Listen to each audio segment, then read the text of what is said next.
I'm like, I have no excuse. Good evening, Modern Nation. It's Monday, and that means it's time for Motivation Mondays. You're back with Sean and our special guest tonight, Jules Estes. Jules, it's so good to see you. Hello, hello.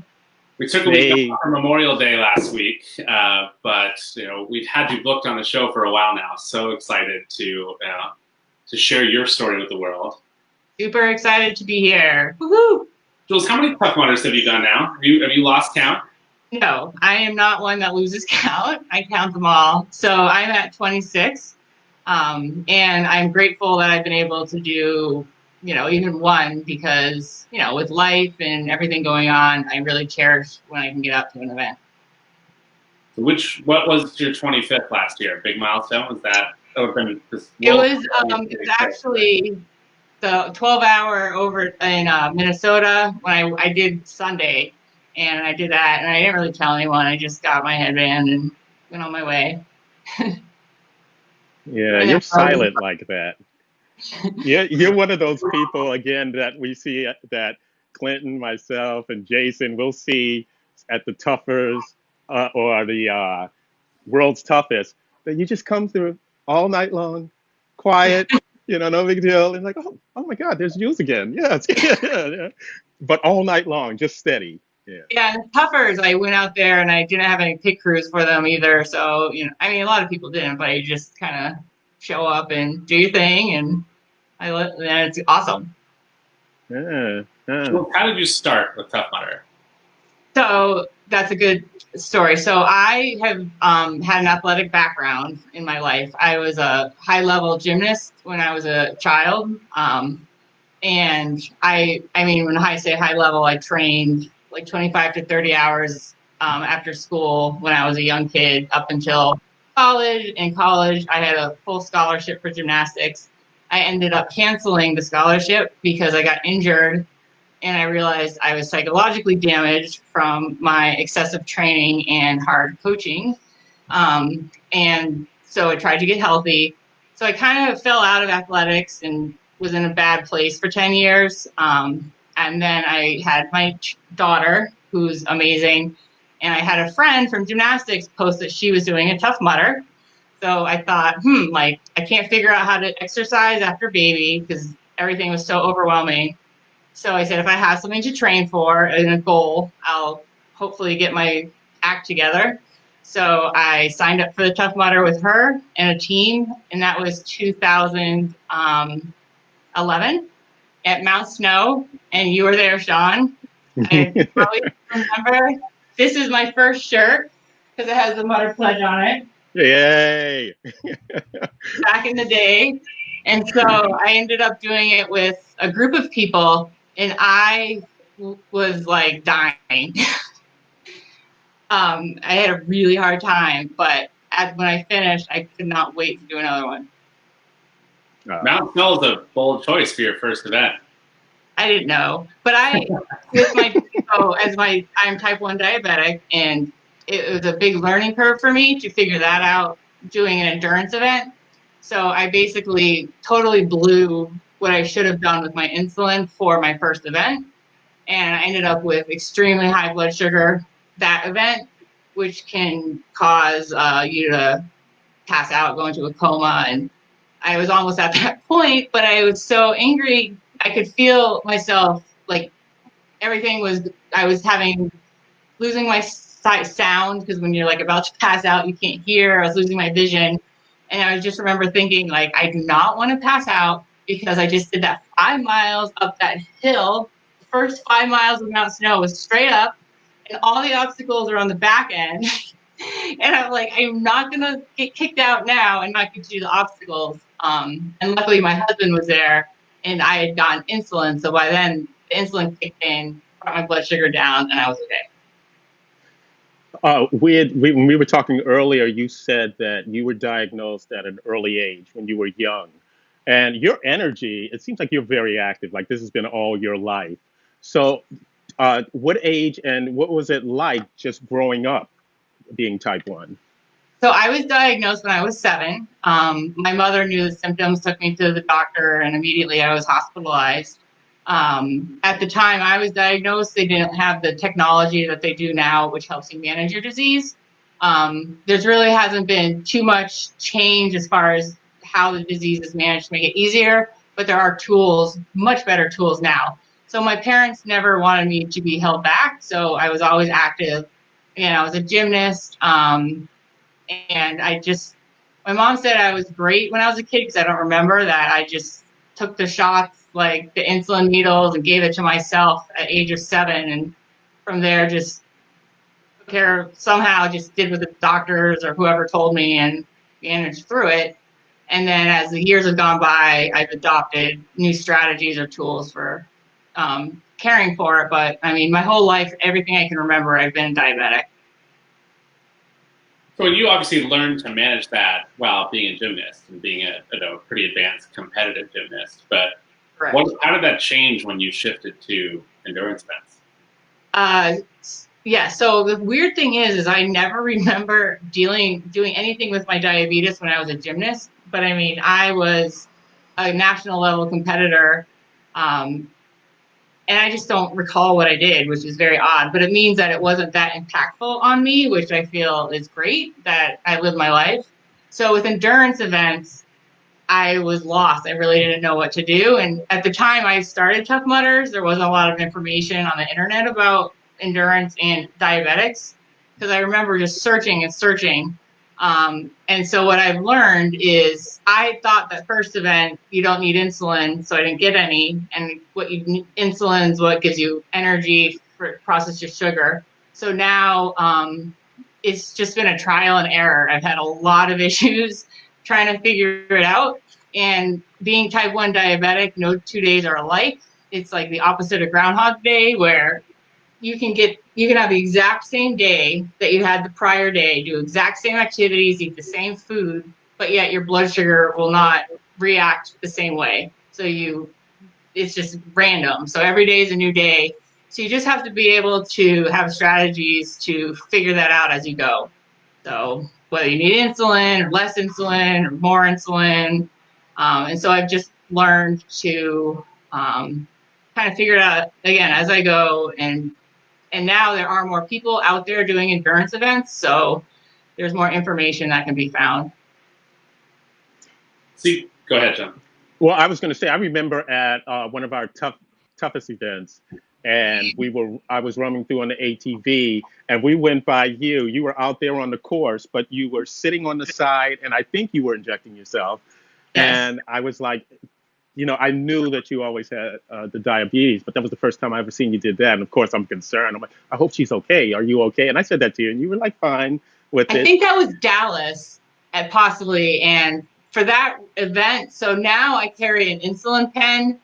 So in my head, when I started racing, I thought, I'm doing a lot of exercise. You don't need insulin, because in exercise, they always teach you it lowers your blood sugar. Yay. So it's like, great, I don't need insulin. Well, it's not true for me. So and then of course with endurance events, you're supposed to eat. So for a while, I basically never ate anything. So I'd go 12 hours and eat nothing. And I was just dead at the end. So if I eat something, I need insulin. So just because I'm exercising doesn't mean I don't need insulin. I thought that for a long time. So now, like you probably saw me, is I have to get insulin as I go. So I have a monitor that tells me my blood sugar, a continuous glucose monitor.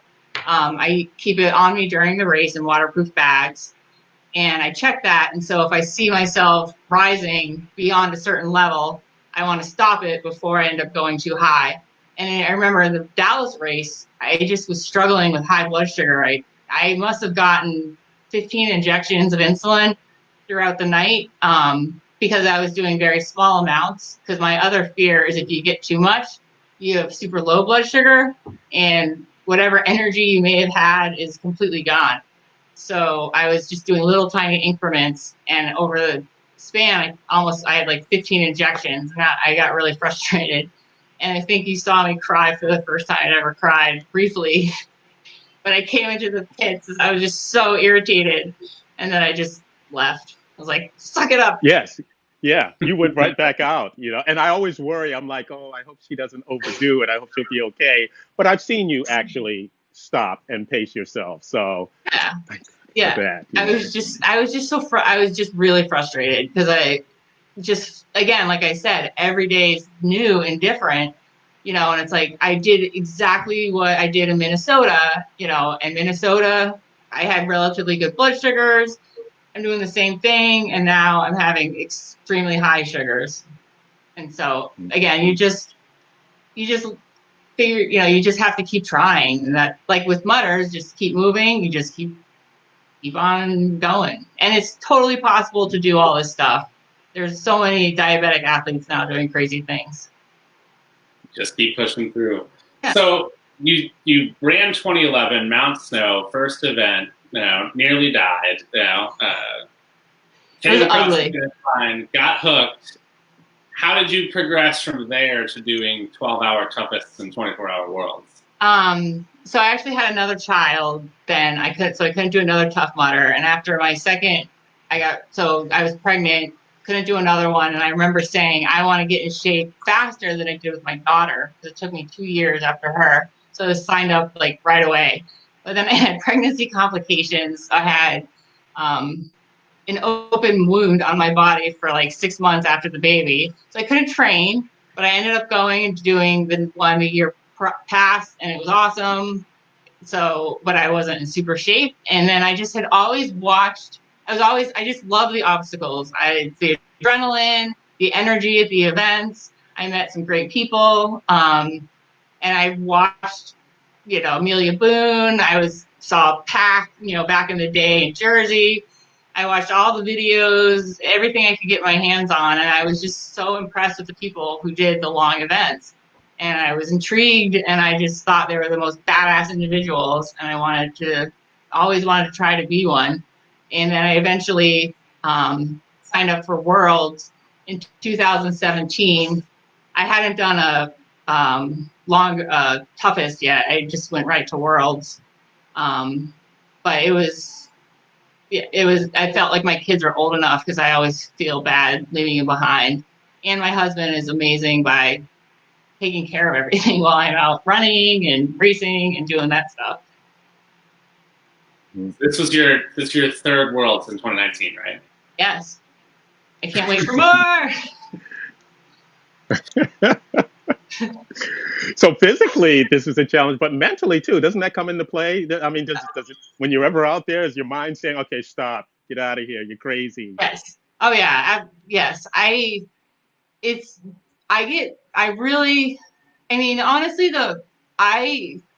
for me, the mind of stopping, I don't let it enter my head.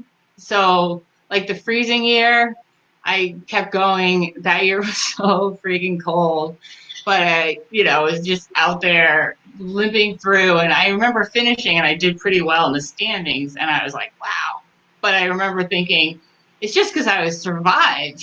There were so many people that didn't survive, and I was lucky enough to have a lot of neoprene that really kept me going. But yeah, the thought enters your head. It's very much struggles, but I watched a lot of different athletes. I remember, I might have been Stephanie Bishop or like Morgan McKay. Somebody said, whatever thought comes into your head when you're going, turn it into a positive.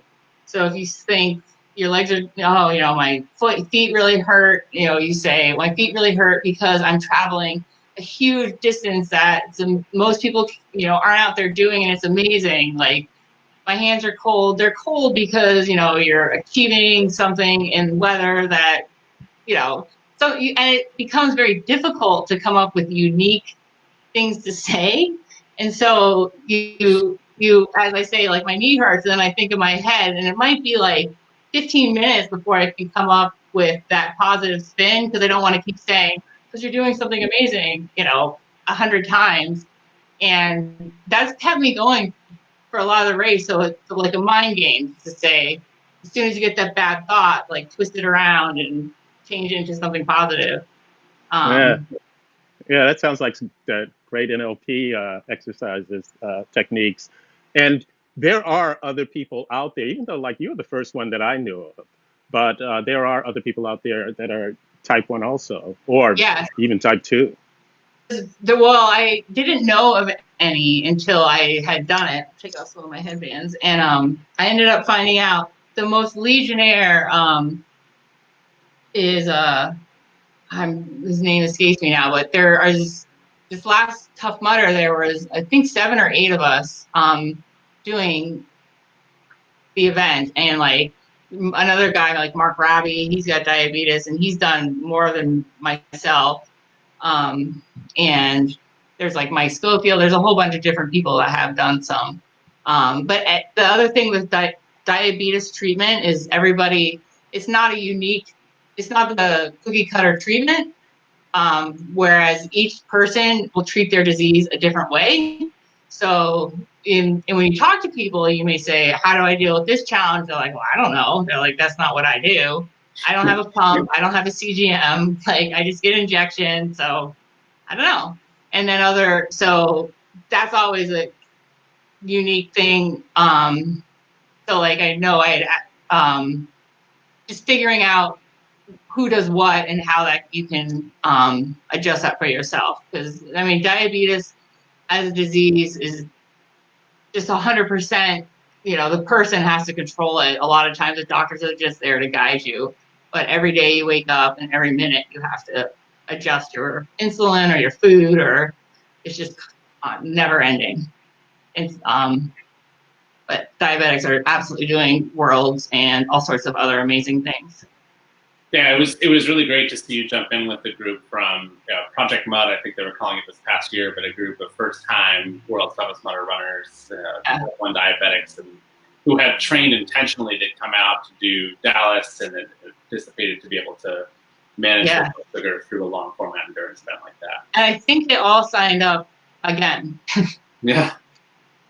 So they're all ready to go again. So now, for any people out there that are diabetic, that haven't done a Tough Mudder before, through your trial and error, what advice or what could you tell them that you learned by doing this? Because I remember you were saying to us earlier about you wearing your wetsuit. Yeah. So I always wear a running vest when I train or when I do an event. And you want a running vest with a zipper pocket in front. So a lot of this was like a big deal to me. A lot of running vests don't have them. And I carry an electronic monitor for my blood sugar. And if that falls out, it's like a lot of money, and now you don't know your blood sugar. So what I learned as a diabetic is simply you have to get long-term insulin in order to balance out your sugars. Wearing an insulin pump just isn't a good idea because it's like a $4,000 device. Why do you want to risk it in the mud? And you just get insulin, and if you need fast-acting insulin, just get less because you tank. And just carry food in your vest, carry insulin in your vest, and something to test your blood so you know what's happening and you know how to manage your blood sugar when it goes up and down. So then you just use the meter and the insulin as a tool. But I just carry it all in waterproof bags that you can buy on Amazon. Pretty cool. Jules, what's your next fitness goal? Now, what have you been training for while you're in quarantine here? So I signed up for a great virtual race across Tennessee, which is Lazarus Lakes, who does the Barkley Marathon. Yeah. So I was really sick of running. I always had enjoyed working out, HIIT workouts, aerobics classes, and running wasn't my thing. I really didn't run at all till before 2017 when I started Worlds. And so anyways, I'm doing this virtual run, and it's really been motivating. So that's crossing Tennessee in 4 months, which is like 635 miles, or an average of 5 miles a day. So I'm working on that. And then I'll do the Tough Mudder virtual event next Saturday. And that's really all I have. And then I hope that Tough Mudder events can take place, hopefully Dallas. So do we. Yeah, exactly. Get back out there. Well, Jules, I'm not gonna completely, unveil it yet because we're still a few weeks away. But middle of June, we will be launching a new series of Tough Mudder challenges. Awesome. Unlike any virtual event you've seen, completely different, and you're pretty excited to see what's coming up here. So great. I'm game. More info on that. And you look in great shape right now. You look like you're ready to go. What are you doing to look that great? So how I originally trained for 2017 is it's hard to, I ended up doing push-ups every hour at work.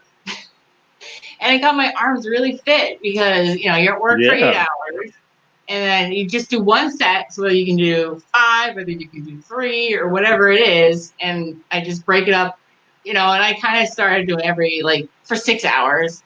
But I did that when I was at work. Just, you know, my coworker, I luckily work in a small office. So they know whatever, they're like, she's crazy, she's only doing push-ups. Just ignore her. And it got me really fit. So I still do push-ups and I just do body weight stuff, rope climbs, pull-ups, but not enough. And you mentioned you've been climbing trees in your backyard, right? I am. It's awesome. Yeah, you look great. And you were saying that you were a gymnast. I wanted to ask you, when you're out there on the course, is the running harder or the obstacles for you? Which one? Running 100%. Okay.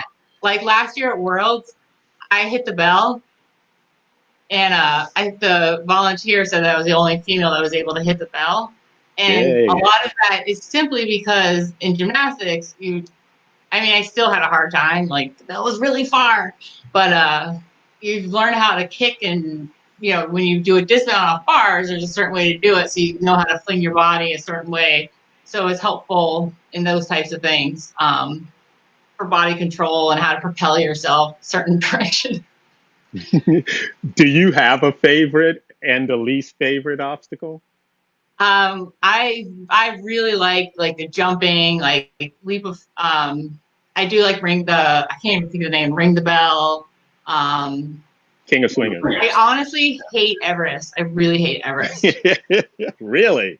I just, every time I come up to it, I get butterflies in my stomach. Like, I just do not enjoy it at all. Yeah. So it's weird because, it's always there, and every time. I feel like a lot of Legionnaires would disagree with you on that one. Yeah. I don't know. Yeah, I would rather I think, get electrocuted than do Everest. Wow. You heard it right here, ladies and gentlemen. Yeah. Well, we're going to hold you to that next time. That's fine. I just don't like Everest. I don't know what it is. Yeah, so every time I get nervous. But again, that nervousness is kind of what you go for. That's what challenging yourself. And that's, I was more proud of myself finishing Worlds my first year and getting 50 miles than any achievement I had done when I was a kid in gymnastics. Because as a child, always, it was something that was almost, I didn't really have a choice anymore. I just showed up, I had to work out, and it was just it was an unhealthy environment at the time. And so I never really could enjoy any successes I had. And then this I did for myself, and I chose to do it as an adult, not as a child who may have been pushed into something else. And I was much more proud of myself from that than any of those other achievements. And you have 2 kids? I have 2 awesome kids, which is amazing because I never thought I had kids as a diabetic, because when I was diagnosed, the doctors told you can't. And yeah, I have 2 kids, an awesome husband, dog, and 2 cats. Any of the kids have your energy? Do you see them out there? It is really just the way life is. My daughter is an artist. She's very artistic, creative. She does not enjoy the sports. She just loves art, and it's such a hard thing for me. I'm just like, I don't understand it. So my son will, I think, be more, he's definitely more gung-ho and ready to go. But yeah, she's amazing I just wish I had more artistic talents to help her along, which I don't. Well, your son's old enough for Mini Mutter now, so. Yeah, they're ready. Yeah, they're ready. She'll do it. Jules, any final words of wisdom for people who are sitting on the couch looking for motivation to get up and get moving? Well, I do know that just even for a regular mudder, anybody can get out there, even if you haven't trained, if you're, just something you want to do or you want to challenge, to get yourself training. People of all size, shapes, colors are out there on course. There's always someone to help you. Don't be afraid, like, well, if I just lose this with 10 more pounds, if I just was able to exercise more, I'll go out and do it. Just go out and do it, and you'll find something in yourself. You'll have a blast. And I just really, and if you want to go further and do, the longer events, the finishes, you get feelings that I just don't experience in any other way. You really feel totally alive, like everything's engaged. And you really get to the core of your soul, because to finish something like that, you kind of have to self-evaluate. And I just encourage anybody to go out and do an event. And like I said, don't wait for some event, that just sign up and get out there and go. I hope you feel too, Jules, how inspirational you really are. I know you hear these words a lot and sometimes, oh, that's very nice. Thank you. But honestly, you are. A lot of people know who you are. We've seen you out there, love you to death. I mean, honestly, feel a connection to you, and you inspire the hell out of us.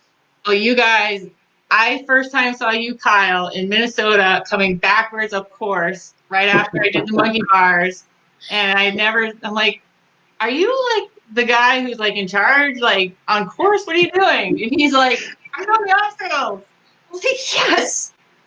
But like you, Sean, and Clinton, and Coach and E-Rock, I mean, when I finish, I mean, your guys' energy, which is part of the joy of it, is just infectious. And I really appreciate, because you can tell your soul's in it.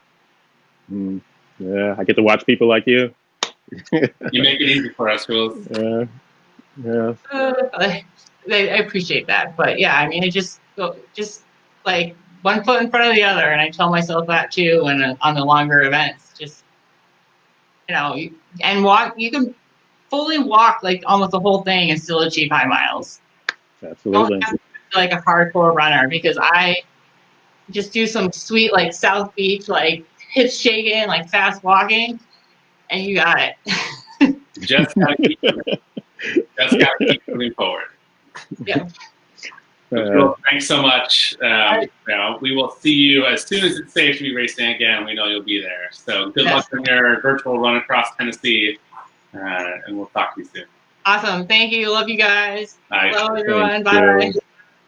God, she's awesome. What a power. Yeah, good pick, man. Good pick. Let me say this before we finish here. One, I got to give a shout out to Brooke Kaplan's little Shelby. Shelby got hurt, injured her ankle. It was a few weeks. It might have been last week, in fact, too. So to Shelby, I hope you are feeling better, girl. I'm thinking about you. And Brooke, I love you too. Rest up, Shelby. Yeah. And, I feel like you and I were talking earlier about what's going on right now in the world. And should we address it? Should we say anything? And some of the stuff that I see on Facebook also, people seem to are getting caught up in this confusion and this pain and this hurt. And sometimes we say things that are interpreted by other people who are hurting. It is interpreted through their pain. That's how they're filtering it. And I was asking you how you were doing in all this. So. Yeah. It's the one thing since I've been 2 years now that I've been at Tough Mudder, and the thing that occurred to me the most, the first event I was at, Central Texas in 2018, I was blown away and immediately enamored with the community. And this group of people who come from every walk of life, every corner of the country, every corner of the world, who put aside ideology and differences and physical abilities and backgrounds, and come out together to have a shared experience, to help each other, to lend a hand, over the side of a wall, or up out of a pool. without any care as to who you are or who you came from or what the color of your skin is or what your sexual orientation is. And that's part of the amazing thing about what Tough Mudder is, and what this community is. And it's been painful to watch, what's happening in our country. Not just this past week, but this is years, and some time that this has been going on. But Tough Mudder as a company and Tough Mudder as a community, we have a duty and an obligation to create safe spaces for people on course, at events, in digital spaces and online. And we much like anybody else can't be silent about what's happening in our country right now. And we have to. I think it's important that we take a stance and make it clear that we don't stand for bigotry or hatred, or violence of any type, and that we're here for anyone, regardless, of how you identify or associate, or the color of your skin, or where you come from, or what you believe in. We're an inclusive community. Yeah, and I would like to say to all our OCR family and all our mothers out there too, as I got no magic bullet. There are no magic bullet, and there's no one situation, one thing to do to solve these problems. This is life, and we're almost like Jules said, you're taking it one step at a time. But all of you have the tools to do this, to survive this, to come up with a solution, or to work towards a solution, or just to figure it out, even get past it. And when I see people are getting frustrated online in the way that they're communicating to each other, use those tools that you've been exercising. And I'm telling you, I see you exercise them out here in these events. One, we're human. So we have that ability of empathy. And the great part of that is that you have a connection with someone who is LE, someone who's in law enforcement. We have a connection with them that goes to our heart. You have that feeling for them. You have a connection with someone of color that might be experiencing the frustration and the other problems. I can go on forever as a person of color myself, that we feel in this nation. And if you don't, well, here's a great opportunity for you to sit and listen. You can talk, and hopefully that you guys will exercise that connection, so that whatever this person's saying to you, whether they're trying to understand or they just need to vent, that you will hold on to that honest connection that you have with them, that this is your friend. Those hundreds of thousands of things that they've done, or those many things that they've done that you've connected to in a positive way, don't let one bad thing destroy that. And it's so easy in this time for one bad to equal 1,000 goods. Don't let that happen. Remember why you connected to these people in the first place, and use it. Talk to someone. If you don't understand something, hey, talk to me. Get my opinion. I don't know either. I'm trying to figure it out. I don't hold it against anyone if they say something wrong. I'll say something wrong, but that doesn't necessarily mean that you're a bad person. I don't see it that way. So I hope I'm making sense to you guys out there. Use your connections that you've made and in this Tough Mudder community. Yeah, and use the tools that you have in you. You'll make this world. Remember, your best will make us all better. So with that, I'll stop. So it's good to see you again, my man. It's good to see you too, Sean. To all of our community out there around the world, stay safe. Be kind to one another. Be kind. See you all soon. Yes. See you guys next week.